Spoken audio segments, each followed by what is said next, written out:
बीड शहरात गुन्हेगारीच्या घटना वाढत असतानाच आता शिक्षण क्षेत्रालाही हादरवून टाकणारी एक धक्कादायक घटना समोर आली आहे। शहरातील एका नामांकित कोचिंग क्लासमधील 2 शिक्षकांनी एका अल्पवयीन विद्यार्थिनीचा लैंगिक छळ केल्याचा आरोप आहे।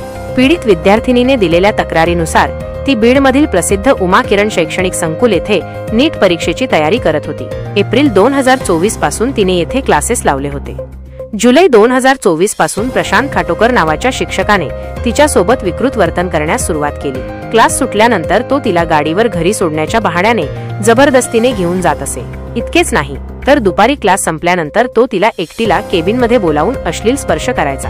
क्लास संपल्यानंतर एकटीला बोलावून किस करायचा, माझ्या छातीला व गुप्तांगाला बॅड टच करायचा, अंगावरील कपडे काढायला लावून माझे ते फोटो काढायचा।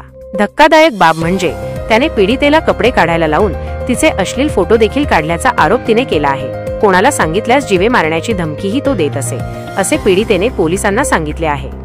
या विकृत छळाबाबत पीडित मुलीने दुसरा शिक्षक विजय पवार याला सांगितले असता त्याने खाटोकरला थांबवण्याऐवजी स्वतःच पीडितेसोबत अश्लील वर्तन सुरू केले। आम्ही खाटोकरला मुलींना त्रास देण्यासाठीच ठेवले आहे असे म्हणत पवारही तिला केबिनमध्ये एकटे बोलावून चुकीच्या पद्धतीने स्पर्श करत असे।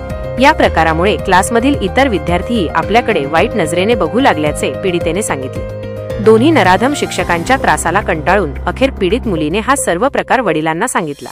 वडिलांनी तातडीने बीडच्या शिवाजीनगर पोलीस ठाण्यात तक्रार दाखल केली। पोलिसांनी पवार आणि खाटोकर या दोन्ही शिक्षकांविरोधात पोक्सो अंतर्गत गुन्हा दाखल केला आहे। या दोन्ही शिक्षकांचे राजकीय संबंध असून एक शिक्षक शरद पवार गटाचे आमदार संदीप क्षीरसागर यांचे निकटवर्तीय मानला जातो।